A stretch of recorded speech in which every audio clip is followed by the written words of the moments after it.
irembo nk'iryo.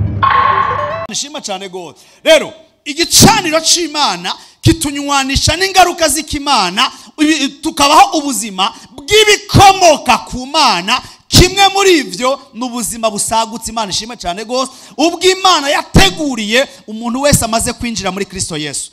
Ariko mubanze mutahure kino kintu, igihe umuntu anywanye n'ibicaniro vyo mu isi y'imwemu, abaho mu buzima bwaho Satani amusambura, amwica, amugirira nabi, kubera ko zina gicaniro cyose cyo mu isi y'imwemu kirafise ingaruka kizanira umuntu. Asifiwe Yesu, asifiwe Yesu. Ni naco gituma iyo umuntu amaze kuvuka ubwa kabiri akubaka igicaniro, uko igicaniro ciwe kigenda gikomeye, ndaza kubereka ico gihe bituma igicaniro c'abadayimoni kitagira ico gikora mu buzima bwiwe. Ariko iyo umuntu avutse ubwa kabiri ntiyubaka igicaniro kimunywanisha n'Imana, apermeta ubuzima bw'abadayimoni gukomeza gusambura ubuzima bwiwe kandi yaravutse ubwa kabiri. Kwa pamoja watu wa Mungu, mubanze mutahure ko mwisi y'imwemu hari ibicaniro by'ubwoko bungaye. Hari ibicaniro bihuza abantu n'isi y'imwemu ya Satani, hakaba n'ibicaniro bihuza abantu n'isi y'imwemu y'Imana. Kira gicaniro cyose cubakiye ku buzima bw'umuntu gituma umuntu arya ingaruka z'ico gicaniro. Urabitahuraga bene data? Reka ndabakaroro gasanzwe kugira ngo mushobore gutahura. Dusomye Luka igice ca 4, tubona Yesu ahejeje kubatizwa na Yohana. Kubatizwa na Yohana amaze gukwiza imyaka 30, niho umuherezi wese yari yemerewe gukora igikorwa c'ubuherezi. Imbere yuko Yesu akwiza imyaka 30, nitumubona ahantu na hamwe kiretse igihe yarafise imyaka 13. Asigara mu rusengero ariko araganira n'abaherezi, ababaza ibijanye n'ivyagezwe, abaherezi baratangara. Ariko inyuma yaho ntitumubona, ariko turamubona imyaka 30 ikwiye, Yesu aje kuri Yorodani abatijwe na Yohana. Ako kanya nyene igitangaza kirakoretse, ijuru rirugurutse, mpemu yera musho y'inuma amugwako, amugumako. Imana iri mu ijuru iravuga ngo nguyu mwana wanje nkunda akampimbara, nimugire iki? Nimugire iki gabene data? Nimumwumvi. Mu yandi majambo, ijuru ryari riprokramye ubuzima bushasha bwa Yesu. Ijuru ryari riprokramye agakiza, canke ryari riprokramye intango y'ubuzima bw'umuntu. Nimba Yesu intango ya ministere yiwe yatanguye data mwemereye, n'umuntu wese yavutse ubwa kabiri akihana ivyaha akakira Yesu umwami n'umukiza, hariho intahe ishingwa mu mutima wiwe mpemu yera ikamubwira ngo uri umwana w'Imana. Imubwiye ngo uri umwana w'Imana, iproklama ko ubuzima bushasha bugize iki? Butanguye. Imana ishima cyane gose. Yavutse ubwa kabiri nikiremwa gishasha, ubuzima buragize iki? Buratanguye. Mu yandi majambo, igicaniro gihuza umuntu n'Imana mu mutima wiwe kirabayeho. Ariko gerageza urabe rero, igihe Yesu yatangura ministeri, ako kanya hejeje kubatizwa, turamubona arongorewe na mpemu yera hehe mu bugaragwa, aho yaragiye kugwana canke gusekana n'igicaniro c'isi y'abadayimoni gishaka kumuhushisha inzira.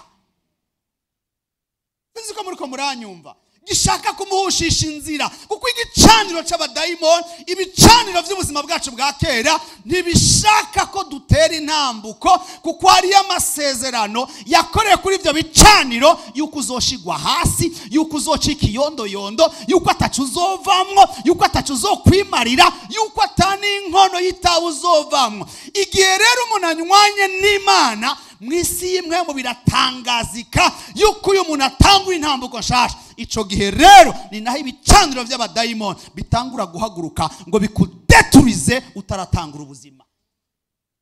Aba rero Satani araza, amaze kumusanga mu bugaragwa atangura kumugerageza. Haramubwira tumviriza rero, nasanga uri umwana w'Imana, fata uyu muyibuye urihindura umutsima kugira ngo ufungure, urashonje. Mu yandi majambo yari karashaka kumudekonekta mu mbaraga z'igicaniro kigiye kuzamura ubuzima bwiwe, kugira ngo amushire ku gicaniro kimanura ubuzima bwiwe. Hari umuntu ariko aratarura bino bicaniro. Imana ishima cyane gose. Hari igicaniro cya kera ataratangura ministeri, hari igicaniro gishasha ariko intambara igiziki iratanguye. Yesu kubera yuko muvyibuke yari amatanye neza n'igicaniro ca data, niyo mpamvu intsinzi yabonetse mu buzima bwiwe. Aravuga tego unyeretse ibyo kurya, ariko uko biri kose jewe naramaze kuba detashe ku gicaniro ca kera, ndiyatashe ku gicaniro gishasha. Simbayeho ngo ndakumvire, mbayeho ngo numvire data wa twese ari mu ijuru. Semeni yamina. Simbayeho nkokora ivyo ushaka, ariko mbayeho kugira ngo nkore ivyo data agiziki. Kubera ko data twubakanye nawe ku gicaniro nkuko kera Satani twari twubakanye ku gicaniro.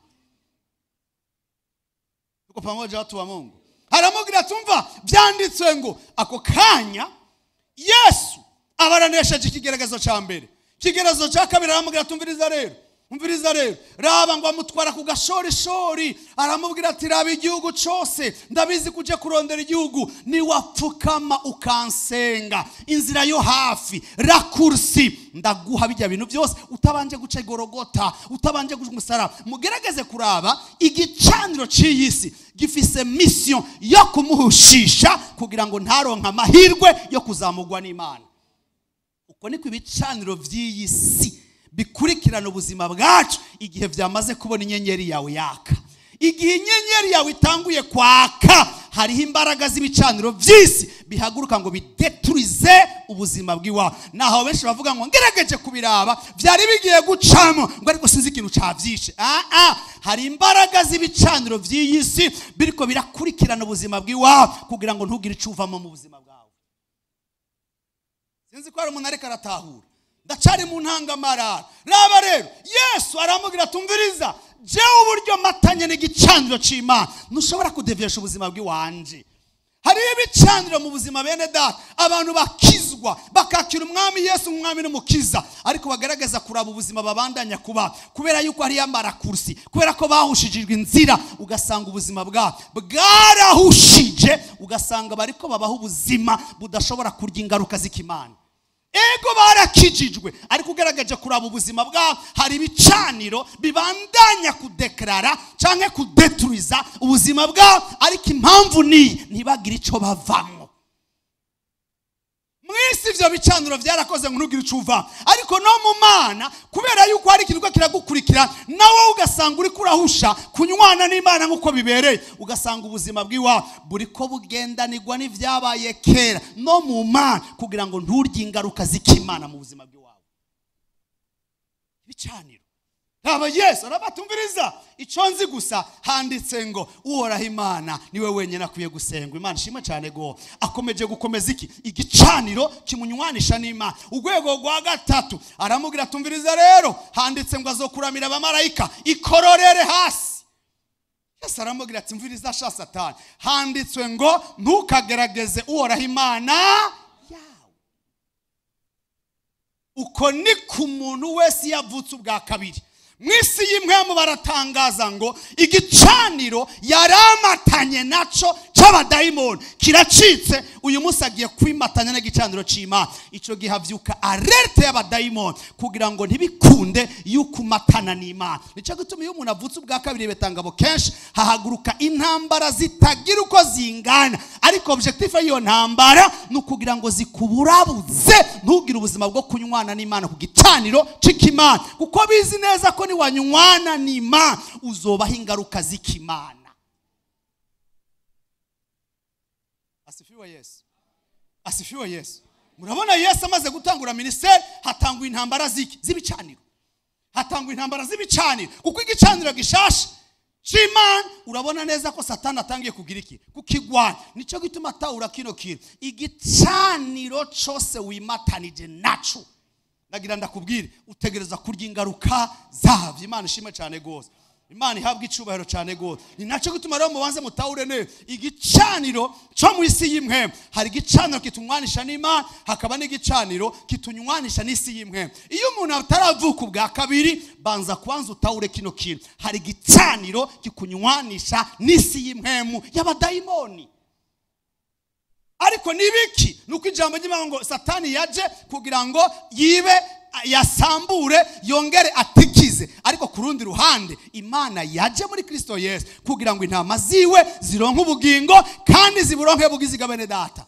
Mu yandi majambo hari isezerano ku bantu bose bimatanya n'igicaniro c'Imana.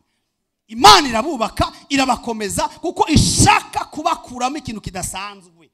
Niyo mpamvu mu buzima bw'iwawe iyo ubona uri kurakurikirwa n'ibintu utazi nukugira ngo ube deconnecte ku gicaniro c'Imana, ariko kuguma upambanye usuiva amaluwa y'Imana bikugumiza ku gicaniro, kandi bitebe bitebuke uzobona umuco w'Imana urasira ubugingo bw'iwawe, amateka hinduke. Kubera iki? Nta wamatanye n'igicaniro c'Imana amaherezo aba hasi, amaherezo arazamuka, kuko igicaniro c'Imana gisenyura ibindi bicaniro byose by'umwiza.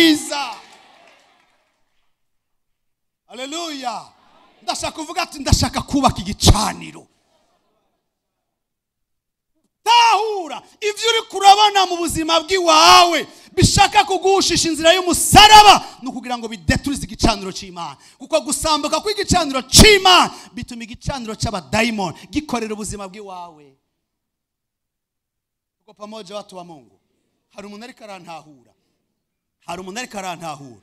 Cakabiri utegeza kwandika rero. Iyo umuntu avutse ubwa kabiri,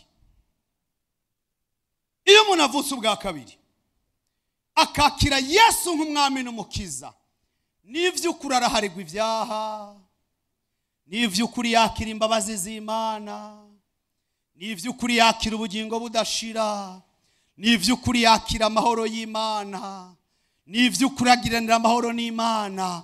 Ariko kino kintu gisurinye mu buzima bw'iwawe no mu mutima wawe, haba havutse imigenderanire hagati y'umuntu nande na Kristo. Agakiza, unyumvirize neza, nikazana kurangira kw'ibintu byose. Agakiza kazana kurangira kw'ivya kera, ariko gashiraho intango y'imigenderanire hagati y'umuntu n'Imana. Uko pamoja kanisa la Bwana. Gashiraho intango y'imigenderanire ya relationship hagati y'umuntu nande n'Imana. Bisigura ngo haba havutse iki? Imigenderanire. Haba havutse iki? Imigenderanire hagati yawe nande n'Imana. Imigenderanire itegereza gufata abantu bangaye bene data babiri. Usomye Yohana igice ca mbere murongo wa 12 haravuga ngo abamwakiriye bose yabahaye ubasha gucika abana.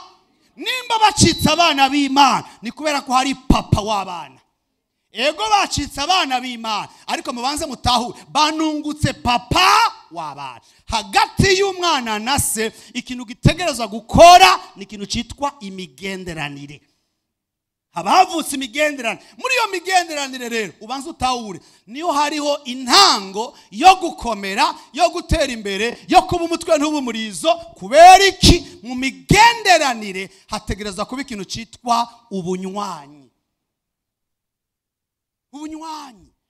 Ubunywanyi. Imana ishima cyane gose. Mu majambo yumvikana, nimba imigenderanire ivuka, ivutse ikintu citwa igicaniro. Ivutse ikintu citwa igicaniro. Kubera iki? Mu migenderanire n'ubunywanyi hategereza kuba aho umuntu ahuriye n'Imana, aho umuntu anywanye n'Imana. Imana ishima cyane gose. Aho umuntu anywaniye nande bene data n'Imana. Ni naco gutuma rero imigenderanire n'imbivutse ubanza utahure kino kintu. Ubanza utahure kino kintu. Iyi migenderanire iyo uyizigamye ugakora uruhara rwawe, amaherezo izokuzanira ingaruka z'Imana mu buzima bw'iwawe. Ariko iyi migenderanire iyo utayubahirije ngo ukore uruhara rwawe, birashobora gutuma udashika mu c'Imana yaremeye ubuzima bw'iwawe. Nimba rero imigenderanire n'Imana ivuka, banza utahure kino kintu, igitangurira ubuzima bw'umuntu wese ni ikintu bita igicaniro. Igitangurira ubuzima bw'umuntu wese ni ikintu bita igicaniro. Igicaniro, kuko igicaniro ni kibanza umuntu ahuriramo n'Imana. Bene dareka ndababwiza ukuri, burya ari abantu uyu munsi bakijijwe, ariko uyu munsi bariko barakurikiranwa n'ibicaniro batigeze barema, ibicaniro batigeze bubaka. ariko ivyo bicaniro ugasanga vyubatswe n'abantu batazi. Tuko pamoja watu wa Mungu. Ariko ugasanga uri gukurikiranwa nibivuye ku bicaniro wowe utigeze urondera. Urabitahura? Cyo ndavyibuka iwacu kubera ko hari yakikujwe n'abarozi n'abapfumu b'ugwego gose, bari bamaze kwica abana babiri mu bo tuvukana. Umwana wese yavuka muhira papa yacazana umupfumu. Iyo mupfumu nawe yaturasaganga, n'ubu ndacabona turasago kamwe tubiri. Aho ntushobora gusanga atari jewe jenyene, benshi namwe mumeze gutyo. Ariko mubanze mutahure batubwira ngo batuzaniye uburinzi, ngo abantu ni babaya. Ariko aya maraso yavuye bayanywanisha n'umuti avec amajambo bavuze tuvyemeranye, batunywanisha n'igicaniro tutazi. Batunywanisha n'ibicaniro tutazi. Ariko abo bapfumu bobo bari babizi neza ko amaraso niyo yubaka isezerano. Aya maraso yasezetse n'imiti n'amajambo bavuze yatwinjizana n'ibicaniro, naho ushaka gusanga umuntu akura ndugu yawe yatangura gukura ugasanga we ni faranga barazirana. Ifaranga rije aratogota kurusha imbabura, aza kuronka amahoro amafaranga agiye. Abandi ugasanga we n'urugo barazirana. Uko pamoja watu wa Mungu. Abandi ugasanga we n'iterambere barazirana. Kubera iki? Hari amasezerano yakorewe ku bicaniro wowe utazi, ariko ababikoze barabizi. Uko pamoja watu wa Mungu. Kuko amaraso akwinjizana n'isi y'impemu y'abadayimoni. Bakayarigata hamagasanga hari urufatiro rw'uruzogi rw'amaraso. Kubera ko hatavuye amaraso nta sezerano riboneka. Hamagasanga ugendera mu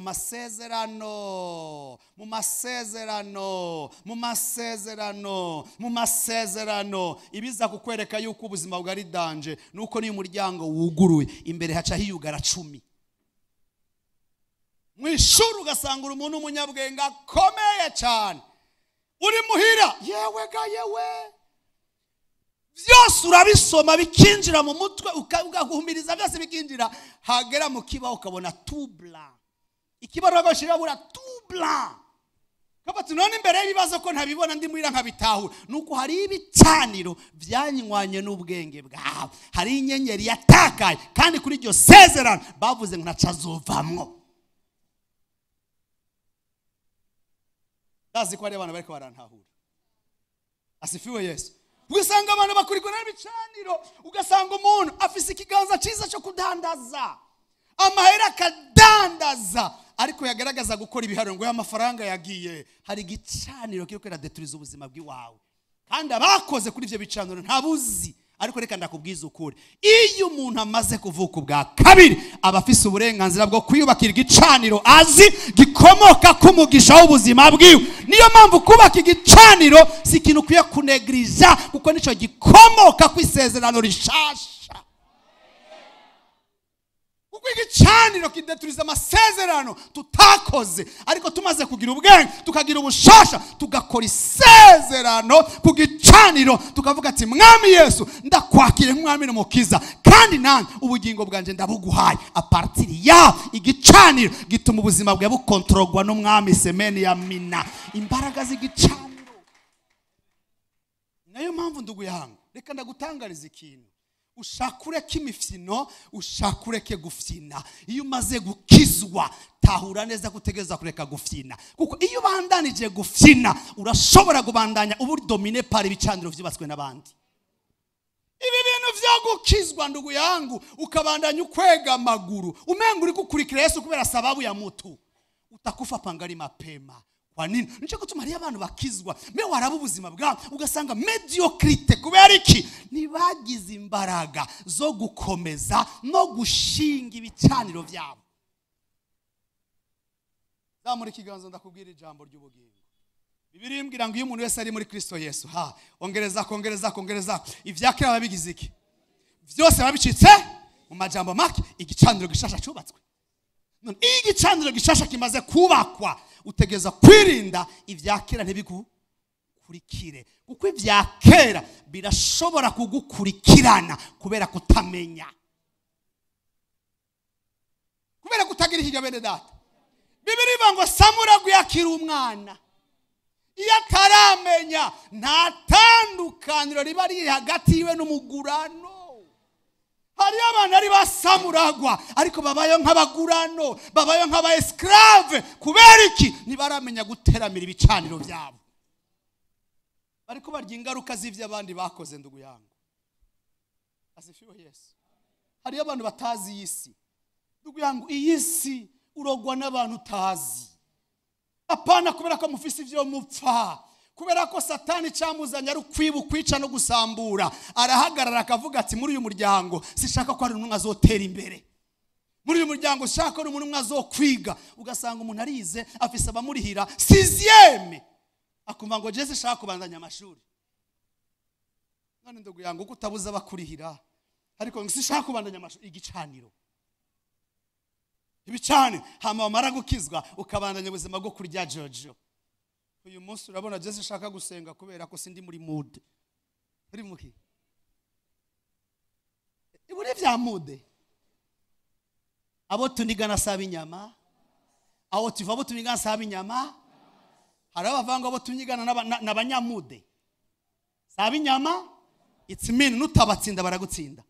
Nutabakubita hasi baragukubita hasi. Nutabirukana barakwirukana.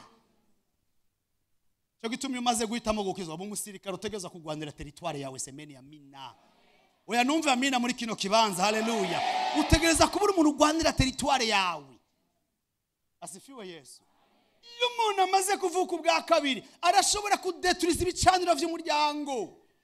Hari abagabo ba kera babayeho ubuzima ndugu yangu bakemera kumva kumenga bashobora gutanga amaraso y'abana bazogira boss kugira ngo baronke itunga. Baronke itunga. Hamo gasanga ukuriye muri yo muryango baragutanziriya lonta. Baragutanziriya lonta. Wewe mu buzima bw'iwawe nta nikoro kuzoronka. Urabona nta nikoro, nta n'igicuro. Hamo gasanga gwisanga urabona ngo fete ngo sindi muri mood. Uri muki?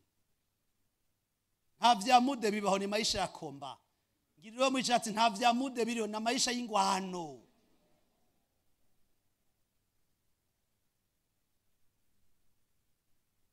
Alo zamuri kiganza ndakubwira. Ntimurabona mu miryango ko abantu bashobora kuvukana ari 10 ugasanga batatu ba prospeye ariko abandi umenga nibiwerere batazi yo bava niyo baja. Birabaho ntibibaho?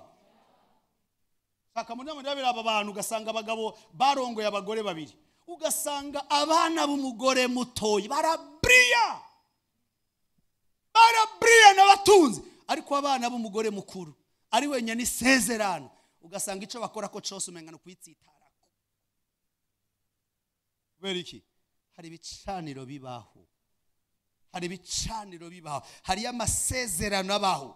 Ugerageje kuraba abagore bande ba Yakobo, Rakeli na Leya, muvyibuke neza yuko umwe yaravyara undi ntiyagira iki, ntiyavyara. Leya yaravyara kubera ko ntiyakundwa, Rakeli ntiyavyara. Ariko kugira ngo Rakeli avyare murazi ngene vyagenze, murazi ngene vyagenze kugira ngo avyare umwana wa kabiri. Amaze kuvyara umwana wa mbere ngo yagiye mu ishamba abona amadudaimu. Amadudaimu ni ibintu byari bimeze nk'amaboga. Hama ariko arabiteka mukeba aramubwira ati mpako, aramugira toya amadudaimu y'umwana wanjye birasaba yuko kugira ngo uko biri kose ndayaguhe ko bisaba ikintu kimwe. Uyu munsi umugabo wanje yari kuza kukurarira, bihinduke rero ndaguhaye amadudaimu acaza kundarira. Abonye amuhaye amadudaimu acaza kumurarira, aca avyara umwana, aca mwita ngo naburanye ndatsinda. None wewe wigaza kweza ko ico kintu numva ko ari kiguzi cyasimbuye ikindi. Hari abantu uyu munsi babaye mu biguzi byasimbuye ibindi ndugu yangu. Hari abana bavyaye babanje gutanga amadudaimu ku bapfumu. Ugasanga wewe bakuvyaye ndugu yangu mimba iriyaga nyuma ya myaka 7. Umuvya akacija kwikora kuri rumenyi ngurumva rero ngo umwana ngo ntavyara ngo vyakabaga ngo egenda ukora ibi nibi. Ego uravutse ariko inyuma yawe hari gicaniro kikunywanishe n'isi y'imwe mutazi. Hama watangura kubaho uyu munsi uri umukobwa mwiza w'igisongerezi, nataye ntawe munganya, ariko umuntu wese aje kukudraga akubonamo matope mu macho.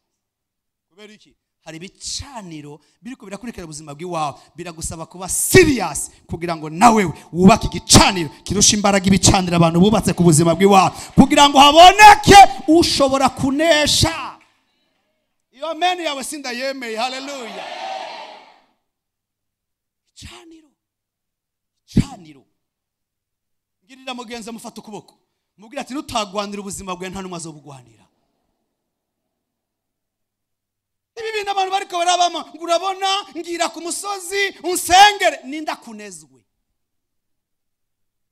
Ariko wowe urabona ko ari umuntu yokwiremeka nk'umufuko w'amakara atagiye gucana. Oya, tume serious. Jewe naje kugira ngo ndagufashe kubaka igicaniro. Ukaba ngaho ukararama, hakabaho umuntu yireme kubwiwe buzima, akaceremeka n'ubwawe n'ubuswaganyi. Ntawubaho. Biragusaba kuhaguruka ugakora revolte, ugaheka ubuzima bw'iwawe kugira ngo ubone ihinduka mu kubaho kwawe. Ariko bihagaze he? Ku gicaniro. Kuno kwezi ko kubaka ibicaniro. Imana ishimwe cyane gose. Imana ishimwe cyane gose. Andika kino kintu. Ibicaniro vy'isimpemu y'abadayimoni vyubakikwa n'ijambo bigakomezwa n'ijambo. Ibicaniro vy'isi y'abadayimoni vyubakikwa n'ijambo bigakomezwa n'ijambo. Muzamugerageze kuraba ibintu abantu benshi batamenya. Nta muntu numwe yigera aja ku mupfumu cyangwa ngo ahamagara umupfumu. Umupfumu amuha umuti atatongereye. Ntibibaho. Nashaka ari umunyota wo hasi, amajambo atongera kuri uwo munyota niyanywanisha ico gikorwa n'isi y'impwemu uwo mupfumu acometsemo. Urabitahura? Bene hari ahantu tuba mu buzima, ugasanga ubuzima bwacu bukikujwe n'abantu batatwanga kandi ataco twapfuye. Ugasanga abantu buri munsi birirwa bari wawe, ugasanga ntimuva mu ntara imwe ntibakuzi, ariko buri munsi bari ntazaroranigwe, bariko barakina ntazaroranigwe, niyavyara ntazatume, niyibungenga ntazavyare, niyadandaza ntaze yunguke, ntaze yigera abona ikimuzako.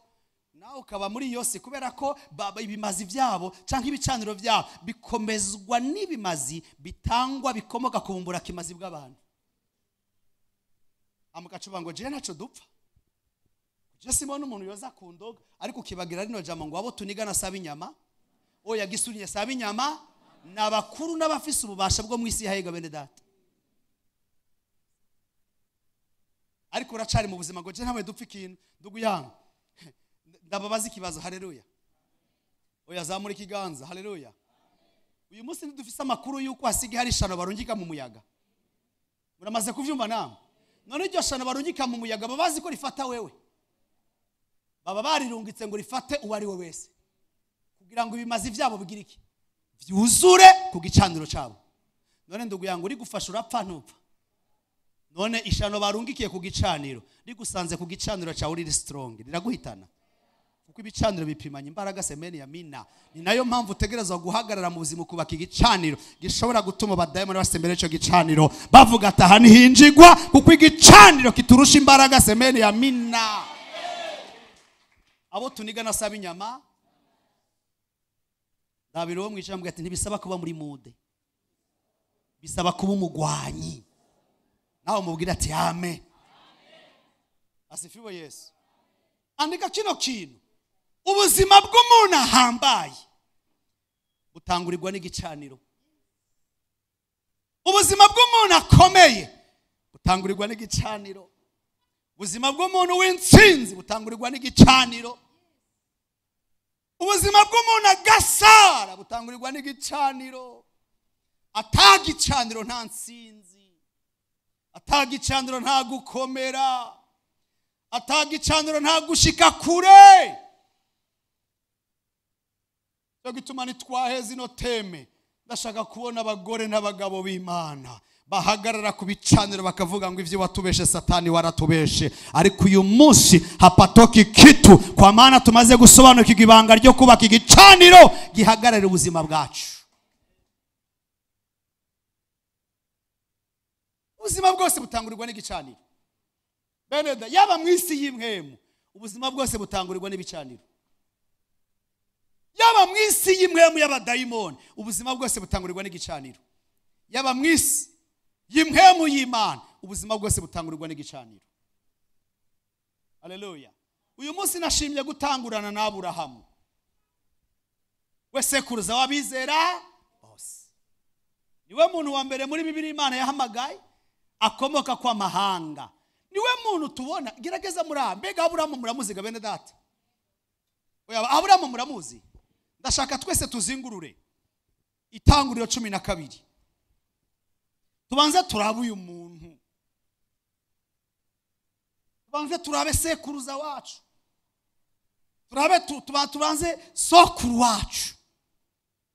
Ninde? Eregarige tuvango turabuzukuruza ba Aburahamu tutazi vya vrai abo turi, kuko tutarasobanukirwa Aburahamu wari. Zingurura Itanguriro 12 ku murongo wa mbere turashika ku murongo wa 3, tubanze dusobanukirwa Aburahamu. Mwahageze.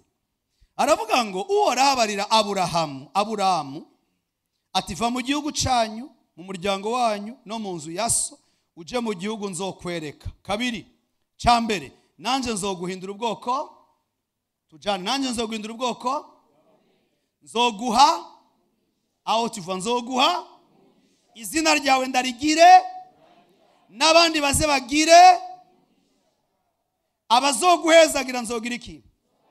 Abazokuvuma nzogira iki? Kandi muri we n'imiryango yose yo mwisi zohegwa iki? Mwabonye Aburahamu, ikintu cyambere gihambaye, Imana yamuhinduye isoko. Usomye neza, Imana imuhinduye source. Imana imuhinduye isoko ry'ikigabere data. Y'umugisha. Imugize rurangiranwa, kandi ivuze ngo uzokuvuma nzogira iki? Nibizosaba yuko umuvuma, aramutse yuguriye akanwa akakuvuma, deja nzoba namaze kumuvuma. Uzoguhezagira nzogira iki? Muyani majambo, uzogara akavuga ati Aburahamu soye beni, uwo mugisha uzogenda ukubite kuri Aburahamu ucukugarukako. Ariko uzoba ngo Aburahamu ube mudi, uwo muvumo uzokubita kuri Aburahamu hamucugira iki? Muyani majambo, nibihagaze kuvyo Aburahamu azovuga, bihagaze kuco Aburahamu ari. Imana yamugize isoko. Ikigabene data. Oya, ikigabene data. Isoko. None ikibazo kiringa, Imana ntiyari imaze kubivuga. Ugerageje kuraba Aburahamu amaze guhaguruka akava iwuri y'Ubukaridayo, byari bimaze ku. Ariko ndashaka murabe ico ubuzima bwa Aburahamu canke ubusoko bwa Aburahamu ico bwatanguriye.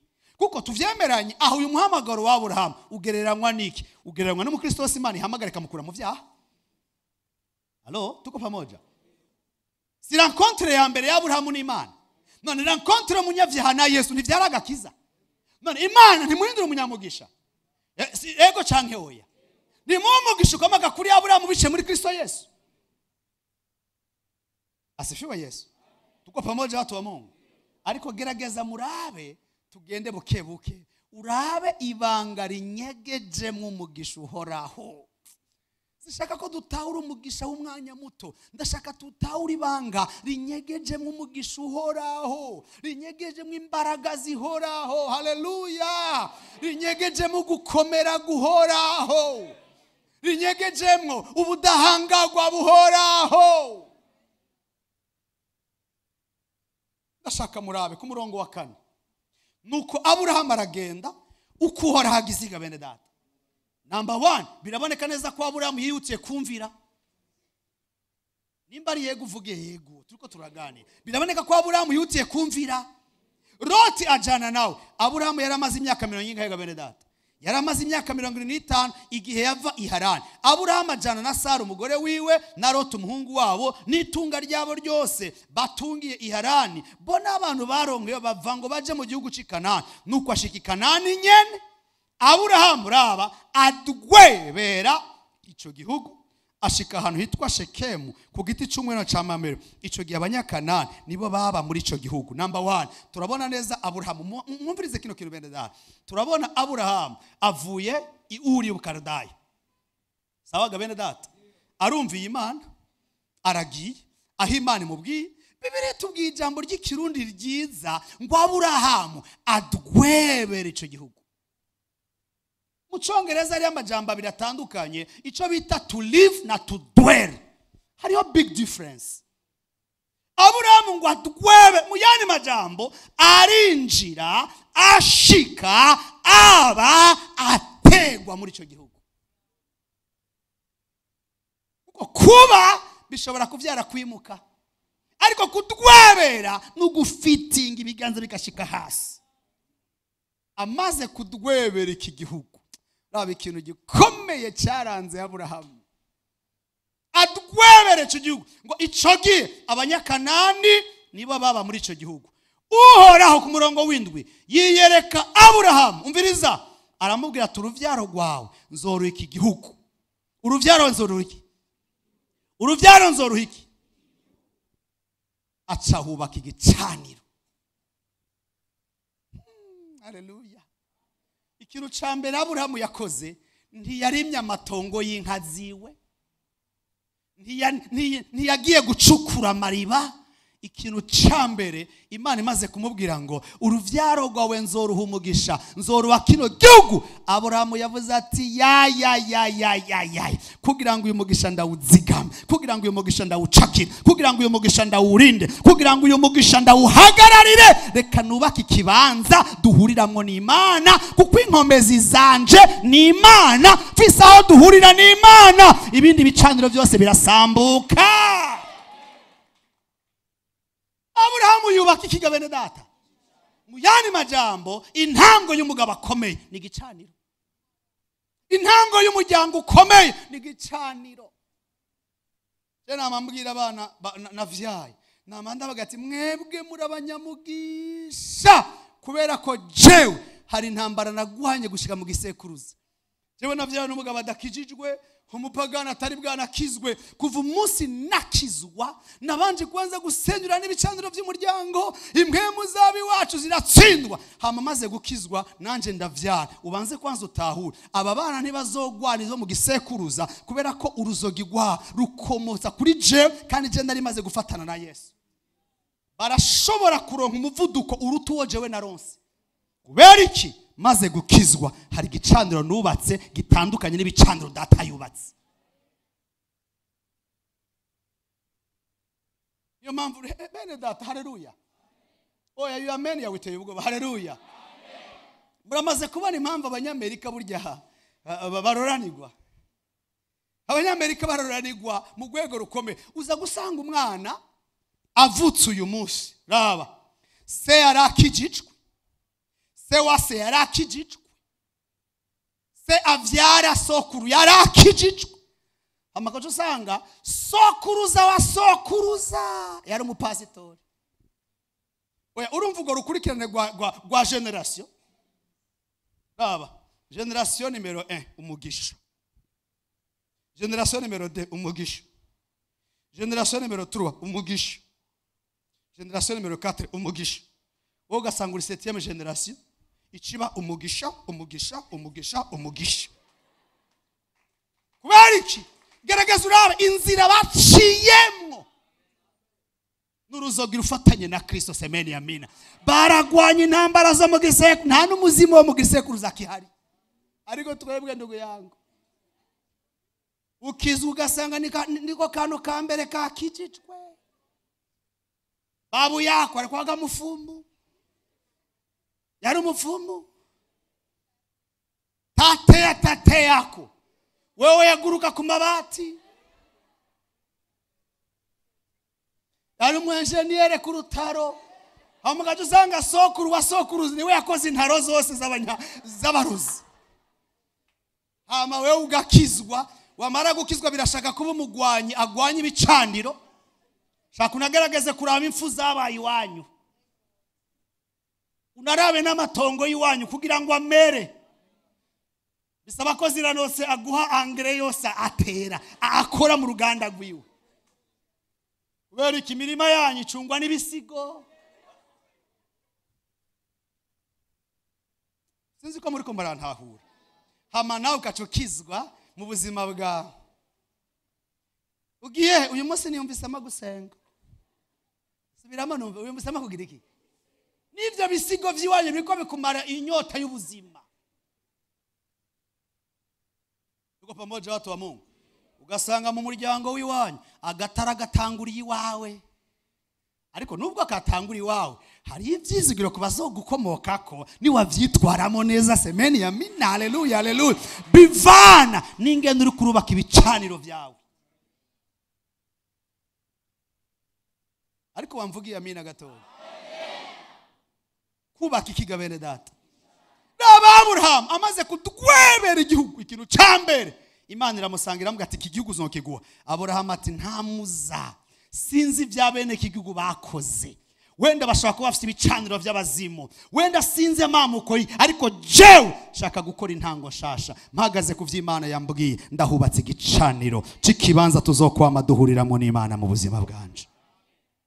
Ngiriro mwicaranya ati hutire kubaka igicaniro mu buzima bwawe. Oyasubiramo mbwira ati hutire kubaka igicaniro. Kasanga umuntu arakizwa pombe ziri mushindaga guheba kandi azanka. Kubera iki? Igisekuruza ciwanyu nibo baganyi ba mbere b'inzoga. Sokuru wawe yagana iki? Kanyanga.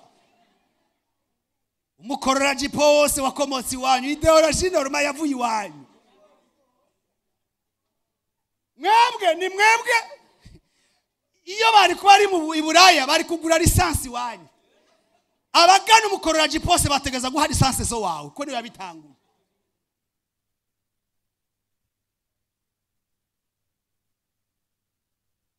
Sokuruza wawe niwe muri mi wa mbere w'urumogi. Iganja zose zishogwa iwanyu. Sinzi ko muri ko muranyumva. Sindiko na jokinga. Ndiko ndakwereka ingene ubuzima bwawe bukomeye wowe ugafyina. Amugatushaka kumbwira ngo urabona rero ngo hari ukuntu ngo jewe ngo kubwa Yesu ngo nzovamo ikintu gikomeye. Nduguya ngo hari abazimu bariko baragukwega nawe urabizi.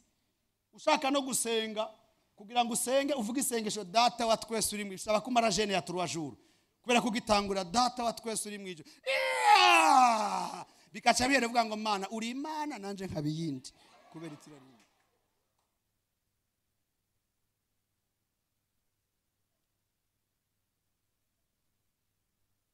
Yemara numviriza abakobwa banje bavyuse saa 9 gusenga barakubita indimi. Kuva saa 9 gushika saa 11 raba sheketere bobo ninzu yose ikajugumira nkavuga ati nimusengesha kubera ko narubase igicaniro c'amasengesho. None wanyu bubase igicaniro ca Kanyanga. Niyo umwana yasamuye yavutse bamura mizikiyeri na Kanyanga kugira ngo azokura ari gatukure. Nico ni gicaniro. Biramugenza ati nico ni gicaniro. None murarahira. Ntiyari abana iyo yasevuye. Abandi twebwe iwacu bacamushega papuro nga abandi bacamura mizikiyeri. None nico si gicaniro. Ntibanywanisha hama yamara gukura. Gasanga indirimbo riziwe ndavuga ndakibarega yamara zimbarega jenyine ndangira ba. None kubereka ariyo ndirimbo yaturuka muri we gusa ni kubera ko urafitanye uruzogi n'igicaniro. Nimba hari umuntu ariko aratahura mbwira amina gatoya. Hari umuntu ariko aratahura gabene data. Vuga ati indwi ni ngombwa tubomora ibicaniro. Ariko twubaka igicaniro c'Imana nzima mu buzima bwacu dukomere Yesu amashi. Twubaka igicaniro.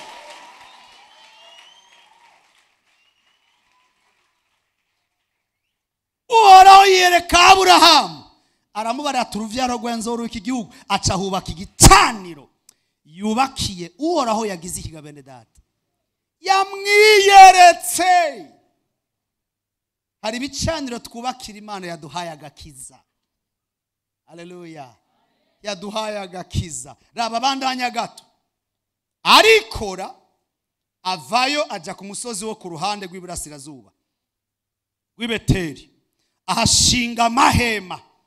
I Beteri hasigara uburenganzira bwiwe, hayi haba iburaruko birasirazuba bwiwe, naho nyene ahubakira uhoraho igicaniro, yambaza izina ryiwe. Nuko Aburahamu akomeza kugenda aragira ikiga bene data i Beteli. Raba aravuye i Kanani, Aburahamu arimutse agiye i Beteli. Ikintu ca mbere Beteli yimuye ikiga bene data. Oya yimuye iki? Aho tuvuwa ntiyihutiye kuraba amararo, ntiyihutiye kuraba ubwatsi, ntiyihutiye kuraba amasoko, yihutiye kuraba igicaniro. Aho igicaniro kiri inka ziravyara, aho igicaniro kiri ubwatsi buramera, aho igicaniro kiri amasoko aradudubiza, aho igicaniro kiri imvura y'umugisha uraza, aho igicaniro kiri inka zivyara zibiri zibiri, aho igicaniro kiri ubuntu bw'Imana buraza bukahaba, hakabaho kugasara. Yihutira kubaka igicaniro. Aburahamu sikijuju kuba yari yobatse igicaniro ca mbere umenga yari yahejeje, ariko naha kabiri yavuze ko ahambere. Haleluya haleluya haleluya haleluya haleluya, oya haleluya haleluya haleluya. Naha kabiri yubatse iki? Jambo ca Kevere kandi abasaze gatoyi. Ndashaka muzingurure 3:5. Tanguriro nyene 3:5. Turabona ko i Beteli Aburahamu yagize iki? Aburahamu yagize iki? Yahubatse igicaniro.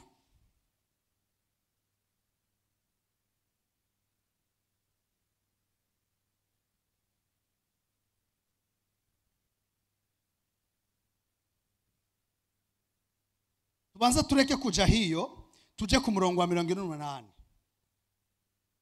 Itanguriro 28.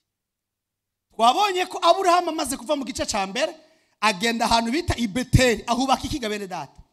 Oya aho tuva ahubaka iki? Iki gihe mubanze muvyibuke, Aburahamu ntiyari bwavyare Isaka. Isaka ntiyari bwavyare Esau, ntiyari bwavyare Yakobo. Ariko muvyibuke Aburahamu yagize iki? Oya tujane, Aburahamu yagize iki? Yubatse igica hehe i Beteli. Ku murongo w'10 Yakobo arota icuririzo. Yakobo ava i Berisheba agenda atumbereye i Harani, ashika ahantu araharara kuko izuba ryari ricokeye. Yabira ibuye mu mabuye yaho araryisegura, aryama aho hantu arasinzira. Ararota abona icuririzo gishinzwe hasi, umutwe wacu ugashika mu ijuru. Abona abamarayika b'Imana bakidugako bakimanukako, kandi Uhoraho yarahagaze hejuru yacu. Aramubarira ati, nduhoraho Imana ya Aburahamu, haleluya, sogokuru Imana ya Isaka. Iki gihugu ryamyemwo nzokiguha na mwene uruvyaro rwawe, kandi uruvyaro rwawe ruzongana n'umukungugu hasi, ruzogasara iburengerazuba, iburasirazuba n'iburaruko n'ibumanuko. Kandi muri wewe niho uruvyaro rwawe, niho imiryango yo mwisi izohega umugisha. Kandi era ndi kumwe nawe, nzokuzigamira huja hose, kandi nzokugarukana muri iki gihugu, kuko ntazokureka ntarakora ivyo. Umviriza, Yakobo arikangurira avuga ati, nukuri Uhoraho ari ahantu nanje sinarinda bizi. Aratinya aravuga ati, ahantu hateye ubwoba, ahantu n'inzu y'Imana sikindi, kandi aha niho irembo ry'ijuru. Yakobo arazinduka kare mu gatondo, yabira ryabuye yiseguye, ararishinga ngo ribe inkingi, arisuka ko amavuta yerayo. Aho hantu acahita gutega bene data, ahantu acahita gute? Ugerageje kuraba ahantu tubandanye, ariko ubwa mbere ico gisagara citwa Ruzi. Ugerageje kuraba igihe Aburahamu yava i Harani yashitse i Kanani, mu vyibuke i Kanani amaze kuhava acagenda i Ruzi, i Beteli ahubaka igicaniro. Aho yahuriye nande gabene data? Aburahamu ugerageje kuraba amaze kuvayo, Isaka umuhungu wiwe avyara abahungu, ari hehe? Ari Kanani. Umuhungu we Yakobo ahunga Isaka, Esau agiye kwa Labani. Ashitse Ruzi, aho Aburahamu yubatse igicaniro ca kabiri, aharaye ako kanya icuririzo abona ijuru, abamarayika bamanuka baduga, yikanguye kuko Aburahamu atari yarabibwiye Isaka. Isaka ntabibwire Yakobo. Yakobo aravyuka yibaza ngo ni revelation ya ronse, aravuga ngo ahantu si hasanzwe, ahantu ni ngoro y'Imana, uhora hari ahantu ntiyakiswe Ruzi, kiswe Beteli. Hagati ya Yakobo na Aburahamu nini yatangiye kuhita Beteli bwa mbere? Aburahamu niwe yahise Beteli, ariko nubwo yahise Beteli Yakobo atabizi, ahashitse yarahabonye Imana. Kubera iki? Aburahamu yari yarasenyuye ibindi bicaniro, yubaka igicaniro c'Imana nzima, abamukomoka ko bose bashitse ahantu ni ngombwa bahure n'Imana, kuko hari igicaniro c'Imana, isezerano c'abanywanisha.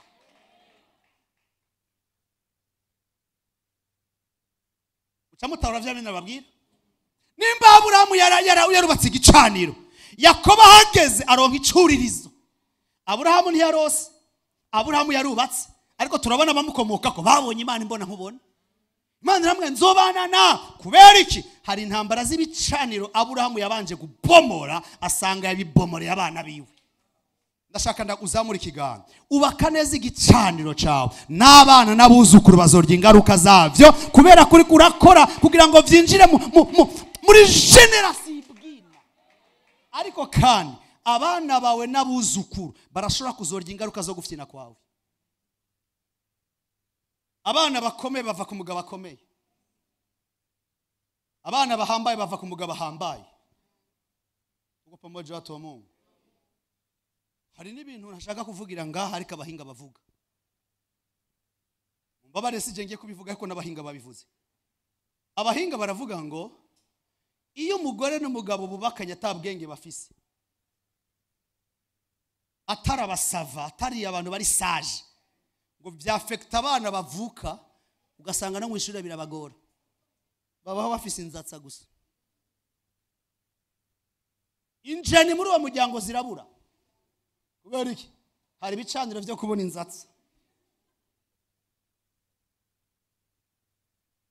Ngo ariko yari abantu b'abanyabwenge, ubwo bwenge burahererekerana gushika mu buzukuru.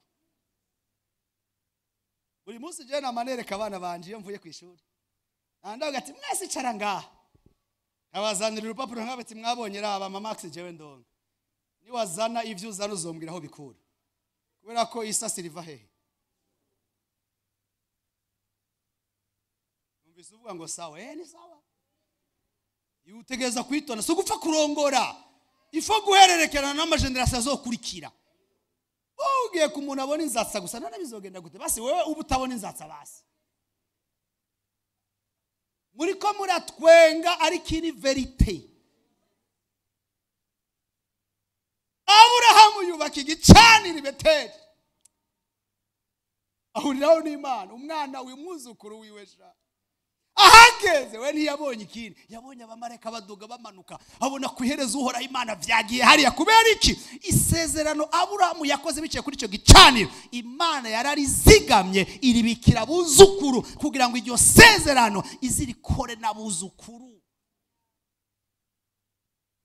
Maisha y'igicaniro ntagarukira kuri wewe. Haleluya. Ntagarukira kuri wewe. Hari ibicaniro twubaka ugasanga tuvyubakiye n'abana bacu, tuvyubakiye n'abuzukuru bacu. Asifiwe Yesu. Aburahamu ngo agiye hejya ngo aca yubakira ura, bisigura ngo intango y'umuntu akomeye igaragazwa n'igicaniro. Mbarizo wo mwicaranye nicaho igicaniro kurubaka. Ubuzima bw'abantu, jewe narakijijwe ariko ntaco ndiko ndabona. Mana jewe naragukurikiye nta n'umugabo urama, nta n'umugore urama. Jewe naragukurikiye nta n'umwana urama. Jewe naragukurikiye nta n'agahene urama. Uranumva n'umukuru w'igihugu atanga ubukwavu nikaranashikira.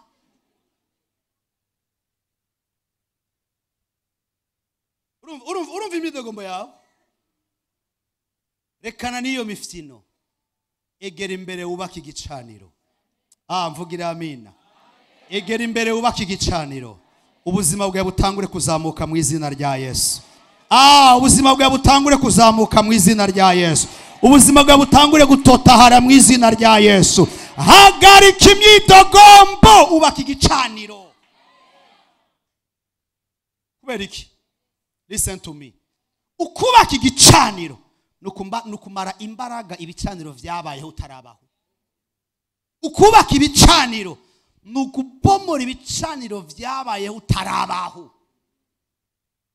Iyo mpamvu my friend, nimba warakijijwe, reka imifyino, be serious. Ko birashobora guhagarika ubuzima bwawe. Nico gituma mesherizami, hagarika imifyino, hagarika ibintu vyahumenga turiko turabaho ubuzima ngo Imana ibishatse tuzobona neza, ngo jewe ngo ivyanje narabivuyemo, ngo Imana ishatse izompezagira, itabishatse mafu. Subiramo numve. Wowe udahezagiwe Imana izorara amaso ko utahezagiwe. Hagati yawe n'Imana ndakeneye umugisha. Yemwe abibutse Uhoraho, ntimukagira iki? Oya ntimukagira iki? Oya ntimukagira iki? Kandi nawe ntimukamureke ngo aruke kugeza ahinduye Isirayeli ishimwe. Isirayeli n'ubuzima bw'iwawe dutegereza gupermeta ko Imana ntituyireke kugeza ihinduye ubuzima bwawe. Umuririmba ngo sitoki yapa usiponi bariki, ni decision umuntu afata akavuga ngo ndarambiwe, ndahaze, ndashaka kubona impinduka, ariko iyo mpinduka yubakanye n'igicaniro. Ayo mashini mbara Yesu tuyakomeza wasawa, yubakanye n'igicaniro. Ibintu byo kwigikumya aba profete sengera, ubona gute birirabura canke birera? Ubona gute nzovamo ikintu canke sizokivamwo? Ubona gute barandoze ntibandoze? Uri kurata umwanya wa gusa, uri kurata umwanya wa gusa. Urashobora kuba profete ubuzima bw'iwawe niwagira imbaraga zo kubaka igicaniro ku buzima bw'iwawe. Amen, sindiko ndayumva. Urashobora kuba profete ubuzima bw'iwawe niwagira imbaraga zo kubaka igicaniro cawe. Kuko abantu bakomeye mu isi nabagize amahirwe yo kubaka ibicaniro. Kubaka igicaniro ubuhagaritse ibicaniro vyabayeho. Hari umuntu yifuza kuhagarika ibicaniro vyabayeho? Oya, hari umuntu yifuza gusambura ibicaniro vyabayeho. Igicaniro gisambugwa n'ikindi gicaniro. Jesi nzopfa nibagiye mesherizami, ndavyibuka nkitangura gukizwa narakijijwe, ubuzima bw'Imana buratemba, ntangura kubona ukugendererwa n'Imana, ndavuga mu ndimi, ariko nkurikirwa n'imwemu y'ubukene buvuga mu buryo ico nakora cyose caranka. Kugeza umunsi ndavyibuka, sinzopfa ndavyibagiye, bari bantumiye kwigisha Ingozi, nshika saa 6 nza kwigisha saa 12. Numva mwema nsanze muri ico cumba, ndarambirwa ubuzima mbaye, ntangura kumva mwema ashize muri jewe gucagagura imigozi igene nkurikirana iva mu gisekuruza. Ndavye mu gisekuruza nsanga sogokuru wanje yitwa Budodwa, nta n'indigiri yigeze agura. Sanga uwamubyaye nawe yitwa Kinombe, sanga nta n'indigiri yigeze agura. Nkubise kuri papa, sanga yaronse amafaranga yose nishaka miliyoni 100 yacanyika muhira. Muzehe akazogaruka yaraheze avuze igitare, akagwa naragowe. Ubwo buzima wabona je nari kuzovamo iki? Mu munsi natahura iryo banga, ndadeturiza ibicaniro, hamanubaka igicaniro c'amasengesho mu buzima bw'iwanje kivuga ati ndanse ubuzima bunkurikirana. Aparatiri ico gihe ijuru rirantabara, amateka arahinduka. Uyu munsi ndashobora gukora ikintu nkabona kirwa kiranyitaba kubera imbabaga z'Imana. Kubera iki? Igicaniro nubatse cyasambuye ibicaniro vyanyitangura imbere. Hari umuntu mwema ariko arahishurira ikintu kuri uyu mugoroba. Oya, hari umuntu mwema ariko aramuhishurira. Hagarika kwidoga ntibizohindura ubuzima bw'iwawe. Hagarika kwirika inyuma y'abantu ntibizohagarika ubuzima, ntibizohindura ubuzima bw'iwawe. Hagarika gukurikira Yesu nkaho umenga uri kuri impression umuntu. Hagarika gukurikira Yesu nkaho umenga uri ko urakora igikonkwani cy'umuntu runaka. Oya, ni afere yako na Mungu wako. Kandi Imana ndayikundira ikintu kimwe, irashobora kutugenderera gutya twese kubw'ijambo. Uri cakiye amateka gahinduka, uri suzugiye akaguma muri ca kibanza ameze kwa kundi nyene. Nico gituma va mu kigare ubaka igicaniro ciwawe. Oya, hari umuntu ariko aranyumva? Hagarara ku maguru yawe rero. ayo mashu yakomye ukuremo ubudigidigi.